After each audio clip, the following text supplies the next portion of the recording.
the owner of the Dallas Cowboys, Jerry Jones. Jerry, how are you, buddy? Michael, man, it's good talking to you. And I've got a hoarse throat of all things. Talking to you, last time I talked to you, you were a little hoarse. And I am so happy to be on this show talking with you today, just so the listeners will understand. I was talking to Michael while he was up there in the hospital here about a month ago, getting some dicey information back from his checkup. So, buddy, I love you. Yeah, and I love you too, Jerry. And I appreciate that phone call, man, and all of the support. And while you bring that up, let me tell everybody out there for all the prayers and everything in that tough moment. And maybe I'll talk about some of that probably tomorrow before I leave. I want to tell them thank you for all their prayers and everything, because that was a dicey moment. But Jerry, you guys just went through the draft. You didn't have a first rounder because of the Amari Cooper trade. But talk to me about your thoughts on how you think that draft went for your Dallas Cowboys. Well, first of all, you take the fake out of me, there's not much left. And what does that mean? It means I can live a little bit in a fantasy, or I can live a little bit in my dreams. And so I didn't have any trouble picturing Amari running those routes and getting open, and that as I sat there in that draft room going through really that first night and most of the second day without a draft pick. But I'll tell you what, when you're at the bottom of the draft and you've given up your number one pick, that is a long old wait. But to get right to it, Tristan Hill is a player that we had really hoped would make it to us. Some say we took him too high, but our hope was that he would get to us. We knew that one issue that caused him to have a real critical look was the fact that his last year there at Central Florida was mixed with was a mixed review, because he really didn't play that much, yet he was physically able to play. That gave us this opportunity, because he is the prototype interior lineman for what we want. And that position is critical. He disrupts. He gets into the backfield quickly. That's disturbing to whatever the offense has in mind. It's his forte. He's got the size. And so we really got our fix big time when Tristan Hill was still there, and we were able to draft him with that 58th pick in the draft. Jerry, it's interesting as I watch the last few years here. You guys have put such a focus. I mean, more so than early on in your career in owning of Dallas Cowboys. The focus has been on offense and defensive lines. What changed over the years that you guys have turned that focus towards that offense and defensive line with the draft? Well, as it turns out, we've had opportunity there. Tristan Hill, that was manifest itself because of the fact that we didn't have that first pick, and the fact that we're running the system that we're running. But I think at the end of the day, with the defenses hell-bent on creating pressure, disrupting, I think that's across the board.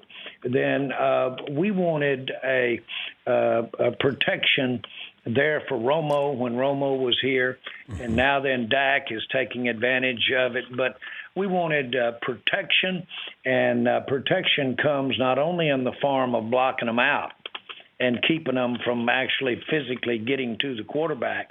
Protection comes from being able to provide a threat in the running game. Because it's real hard for those defenses to really pin their ears back and rush at the same time defend against the running game. That's challenging. And so that offensive line does two things for you. It helps your running game. It helps your protection. That's the way we've built this team, and candidly, we've seen it work. Now, we haven't seen it work to the extent that we've been in a Super Bowl, but we do know that those fronts, and plus we like our numbers, no matter how you set it up. Last year, there we were, kind of feeling like we had it kind of pinned in, and there Frederick, our center, comes down with a very unplanned syndrome that really set us back. It gave us an opportunity to see a couple of pretty good football players that played in his good stead when we didn't have him. But still, it shows you the need for depth in the offensive line, shows you the need for rotation, try to keep as fresh as you can in the defensive line. Jerry, you talked about it. This is Jerry Jones on the Rich Eisen Show. I am guest hosting Michael Irvin here, guest host Michael Irvin. Jerry, you talked about protection and what that offensive line protects.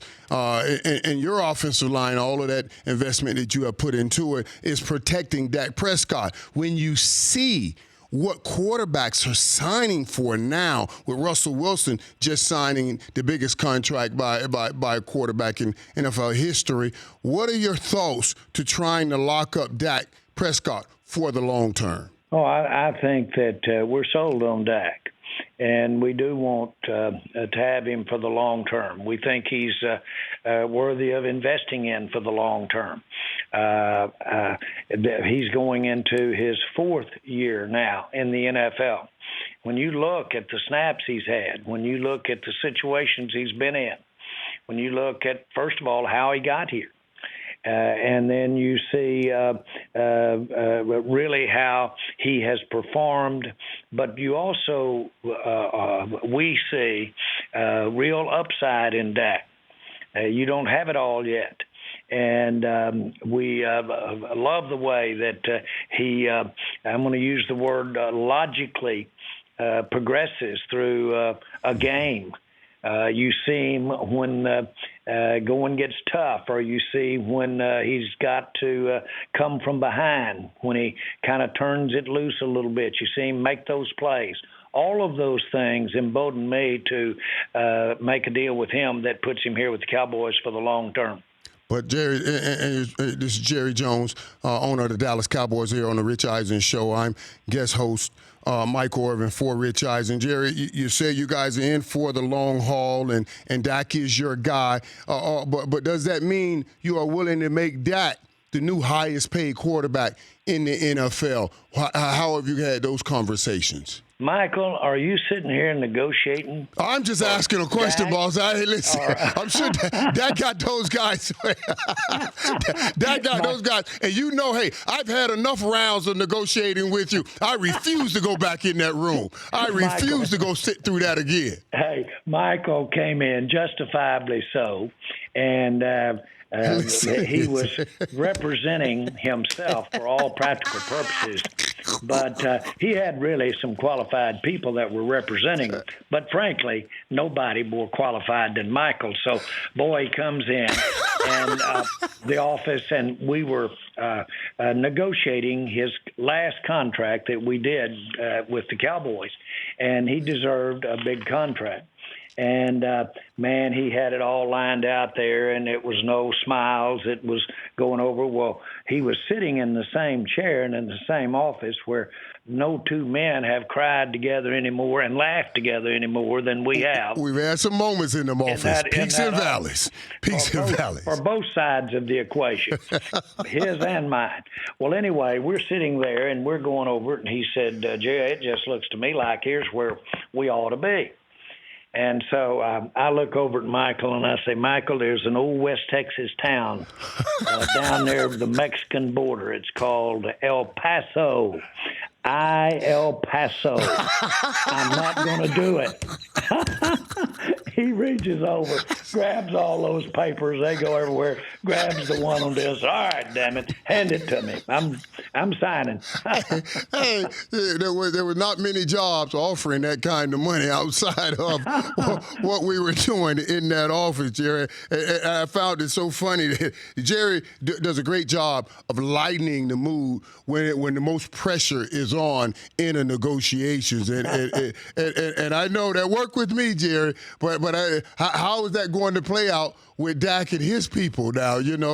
We're at a different time now. Quarterbacks are, just getting paid out of hand money, I think so. I think you're giving all the credit to quarterbacks. So how are you going to handle that negotiation, knowing you got Zeke coming up after that and Amari Cooper coming up after that? Well, first of all, I've got to go down by El Paso. on some of those offers they're going to put in front of you. No, seriously. I'm confident we'll get this done. Yeah. And I do not have in a proposition, there's a lot of things that go into it. Now, the money is very important. I'm a salesman, and there are 5 things that make a great salesman. 1, ask for the money. I forgot the other 4. So that's what makes you a great salesman. That's what makes you a great salesman, boss. That really is, man. Jerry, let me ask about the team also, Jerry. And Coach Garrett. The last few years certainly had you in the playoffs. You won the division last season, and through all of it, what are your thoughts on this year's Cowboys? And is there anything or any place that you think that Coach Garrett has to get the Cowboys this year? Oh, I think that it's legitimate. It's being noted that we're in the last year of Jason's contract. He's been there before in his last year. But it's obvious to the world that Jason, as Bill Parcells used to say, might have a place in the family portrait as far as how valued he is. Jason is outstanding today relative to where he was when he joined our team as a coach, offensive coordinator, and then became the head coach. But what has happened is on our dime, so to speak, on our fans, on our team, Jason has become outstanding. And so my complete rationale and my complete goal is now that he's evolved to the level that he is, he always had all of the background. His dad was a great NFL man, and he grew up around the kitchen table listening to being in the NFL. And then he has evolved, and he didn't go to Princeton because he couldn't pass a SAT test for sure. So he's smart, he's articulate, and we've won a lot of ball games. And actually, I think he's the second winningest percentage coach in the history of the Dallas Cowboys. And Jerry, I spent some time. My point is, we've got. I'm satisfied with where we are with his contract right now. It is to be negotiated at some point in the future, and we all know that we need to get out here and win ball games. And speaking of winning ball games, and speaking of smart, I spent some time this weekend with Ezekiel Elliott, Jerry, and I scratched my head when it went down. And this is Michael Irvin. I'm guest hosting for Rich Eisen on the Rich Eisen Show, and I'm speaking with Dallas Cowboys owner Jerry Jones. I scratched my head when the hire was made, when you gave Kellen Moore the offensive coordinator's job. But I will say this, and I want to get your thoughts on it. After speaking this weekend with Ezekiel Elliott, I kind of did a 360. A 180 on it, I should say, because one of the things Zeke said, he said, Michael, no, this kid is smart. He said he's smart, and I think the most important thing he said, and I want to hear your thoughts on this, he said he'll listen to us. What we see on the field, he'll listen and incorporate it in the game plan. Your thoughts on hiring Kellen Moore and actually hearing, and did you hear from guys like Zeke, and did that play into your decision? Well, one of the things we know for sure is we've got a young coaching staff. Jason himself is a relatively young, Jason Garrett, relatively young man. But the point is that in Kellen, we sure have a young coach. So, I'm not paying for, we're not getting experience here. We're not getting that. So what are you getting if you're not getting experience? How about that? How about that part of the makeup of a man or a woman that hasn't been told no all their life? They don't know that they can't do it. There is an unbridled enthusiasm. Michael, you are such a part of that when you go into a proposition, and you were for the Dallas Cowboys. All of your teammates have always said there's one guy that we couldn't have done it without, and that was Michael Irvin. That had everything to do with that you exuded and believed that you could do it. And it was just a question of getting it figured out. Kellen is very articulate. He has a great way of explaining his thoughts and his ideas, exceptional. And I'm a big communications guy. And it's not always articulated verbally. It can be done with body language. It can be done with the looks and eyes. But he is outstanding. No matter where you turn to, they'll give you a big grade on him by being a great communicator, very articulate, and that is listening as well as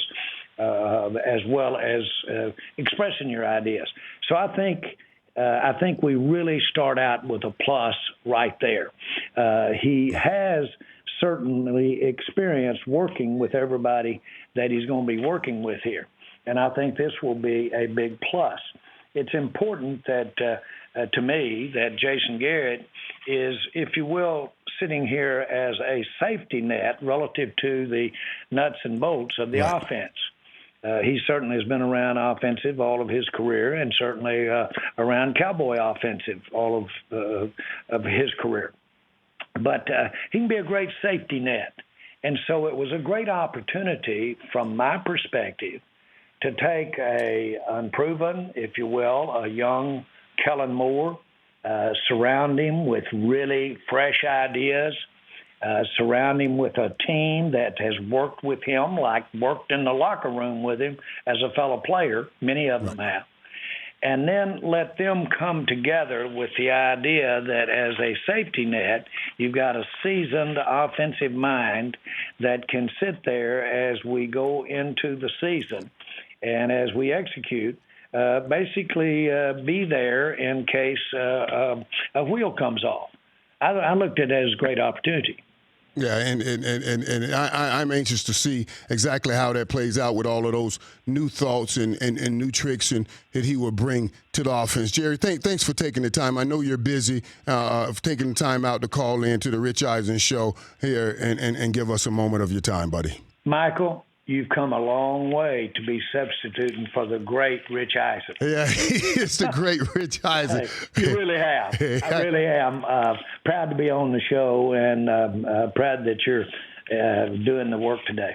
I appreciate it, boss. I appreciate it, man. All right, love you, boss. Thanks, man. Hey, that is the man right there. You can say what you will now. For more of The Rich Eisen Show, tune to Audience Channel 239 on DirecTV for free on BR Live or download the Rich Eisen Show app.